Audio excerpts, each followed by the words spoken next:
ಗಾಡಿ ವ್ಯಾಗನರ್ ಅಣ್ಣ ಅದು. ಮಾಡಲ್ ಎಷ್ಟು ಗಾಡಿ ಇದು? 2009 ಮಾಡ್ಲಣ್ಣ. 9 ಮಾಡಲಾ? ಅಣ್ಣ ಓನರು? 3ನೇ ಓನರ್ ಐತಣ್ಣ. ಓನರ್ ಆಗಿದೆ. ಅಣ್ಣ ಡಾಕ್ಯುಮೆಂಟ್ಸ್ ರನ್ನಿಂಗ್ ಇದೆ? ಡಾಕ್ಯುಮೆಂಟ್ಸ್ ಎಲ್ಲ ರನ್ನಿಂಗ್ ಐತಣ್ಣ. ಇಲ್ಲ ರನ್ನಿಂಗ್ ಐತೆ. ಹಾ ಓನರ್ ಎಷ್ಟು ಅಂದ್ರೆ? 3ನೇ ಓನರ್ ಅಣ್ಣ. 3. ಅಣ್ಣ ರನ್ನಿಂಗ್ ಎಷ್ಟಾಗಿದೆ ಗಾಡಿದು? ರನ್ನಿಂಗ್ ಅಣ್ಣ 80,000 ಹೊಡಿತೆ. 80,000 ಹೊಡಿತೆ. ಅಣ್ಣ ಟೈರ್ ಕಂಡೀಷನ್? ಟೈರ್ ಎಲ್ಲ ಚೆನ್ನಾಗವೆ. ಎಲ್ಲ ನೀಟಾಗಿದೆಯಾ? ಅಣ್ಣ ಚೆನ್ನಾಗವೆ. ಎಲ್ಲ ನೀಟಾಗೈತೆ. ಅಣ್ಣ ಫೀಚರ್ಸ್ ಏನು ಬರುತ್ತಾನ ಗಾಡಿದು ಒಳಗಡೆ? ಫ್ಯೂಚರ್ಸು ಪವರ್ ಸ್ಟೇರಿಂಗು, AC, ಹ್ಞೂ ಸಿಸ್ಟಮು, ಹ್ಞೂ ಆಮೇಲೆ ಪವರ್ ವಿಂಡೋ ಅಣ್ಣ. ಅವರನ್ನ ಬರುತ್ತೆ. ಅಣ್ಣ ಆಮೇಲೆ ವೀಲ್ ಕ್ಯಾಪು ಎಲ್ಲ ಐತೆ ಅಣ್ಣ. ವಿತ್ ಕ್ಯಾಪ್ ಎಲ್ಲ ಚೆನ್ನಾಗಿದೆಯಾ? ಅಣ್ಣ ಡೆಂಟು ಕ್ರಚಸ್ ಏನಿಲ್ವಾ ಗಾಡಿಯಲ್ಲಿ? ಇಲ್ಲ ಅಣ್ಣ. ಮೈಲೇಜ್ ಎಷ್ಟು ಬರುತ್ತೆ ಇದು ಗಾಡಿ?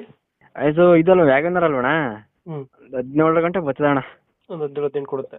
ಹ್ಞೂ ಅಣ್ಣ. ಇವಾಗ ಏನೈತೆ ಲೊಕೇಶನ್ ಗಾಡಿ?